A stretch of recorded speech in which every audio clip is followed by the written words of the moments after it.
महागठबंधन में सब सही है। किन्हीं दल के पास कोई ऑप्शन नहीं, चाहे वो वीआईपी पार्टी हो या कांग्रेस पार्टी हो या आरजेडी हो।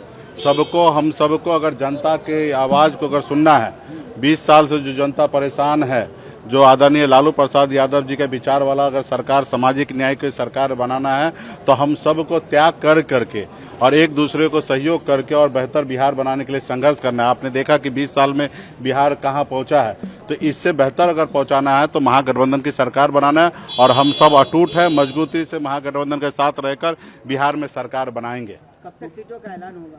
सीट का ऐलान मुझे लगता है कि कल सेकेंड हाफ में या परसों हो जाएगा। और हम लोग का इंटरनल जो कह सकते हैं 90% सारे चीज क्लियर है, 10% चीज है कुछ सीट को लेके, कुछ चीजें को लेके, वो हम लोगों को लगता है आज या ना तो कल तक सॉल्व हो जाएगा। क्योंकि कांग्रेस पार्टी से जो साथी हैं वो दिल्ली गए हैं, उनकी आज बैठक है दिल्ली में।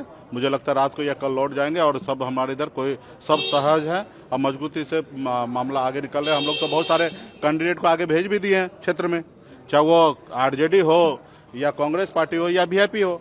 हमने जहां जिनका जो बनता है, जहां जिनका सीटिंग है, कुछ जो सीटिंग पे रिपोर्ट अच्छा नहीं रहने के कारण उनका होल्ड हुआ है, या मान लीजिए कुछ सीट पर किसी सहयोगी का दावेदारी है, वही सीट को होल्ड किया गया। बाकी जिनको जहां लड़ना है, कंफर्टेबल है, तो वहां पे लोग जा ही रहे। अब जैसे गोरा बोरा में लड़ना है तो उसके लिए किसी से पूछ नहीं क्या सकता है। गोरा बोरा में आदमी तैयारी कर रहा है, नॉमिनेशन के टाइम में नॉमिनेशन होगा, तो सारे लोग जहां जिनको लड़ाना है, तो ऑलरेडी गठबंधन में आधे से ज्यादा सीट हम लोगों ने गो हेड कर दिया है। आप हमेशा कहते हैं कि गरीबों के बेटे को आगे बढ़ाना चाहिए। अभी भी कह रहे हैं कि बिहार में हमारी सरकार बनेगा, सीएम तेजस्वी होंगे, डिप्टी सीएम एक मल्ला का बेटा, अति पिछड़ा का बेटा डिप्टी सीएम होंगे। 14 सीट पे मान जाएंगे।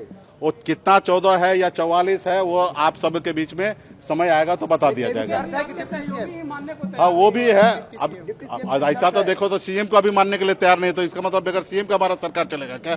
बहुमत सीएम बनाता है, ये तो जनता समय सीएम और डिप्टी सीएम बनाएंगे। अभी हम लोगों का अपना प्रयास है, काम है, वो हम लोग काम कर रहे हैं। हम दावेदारी करेंगे तब ना हम बनेंगे, जो हम लड़ेंगे तब ना जीतेंगे। लड़ने में तो दो ही चीज होता है, हार जीत। बीजेपी आपके पक्ष में बोल रही है, कह रही है कि भाई कोई सीएम निश्चित हो ना हो, लेकिन डिप्टी सीएम का चेहरा निश्चित है मुकेश सहनी। तो देखिए, बीजेपी आप बताइए, दुनिया का, देश के सबसे बड़े पार्टी होने के बावजूद भी वो हमारे समर्थन में है। उनको मालूम है कि मुकेश सहनी जहां है वहां सरकार बनना तय है। वो इतना मान चुके हैं कि डिप्टी सीएम मुकेश सहनी बनेंगे तो सरकार भी हमारी बनेगी। बीजेपी को मैं धन्यवाद देता हूं कि वो अभी से मान लिया कि महागठबंधन का सरकार बनने के लिए जा रहा, मुकेश सहनी डिप्टी सीएम बनेंगे, तो डिप्टी सीएम बनेंगे तो सीएम भी हमारे ही होंगे ना। 14 सीट मिले उससे कोई दिक्कत वो क्या होंगे नहीं, हमने कहा ना 14 हो 44 हो, ये सब हम लोग आपस में सेटल कर लेंगे।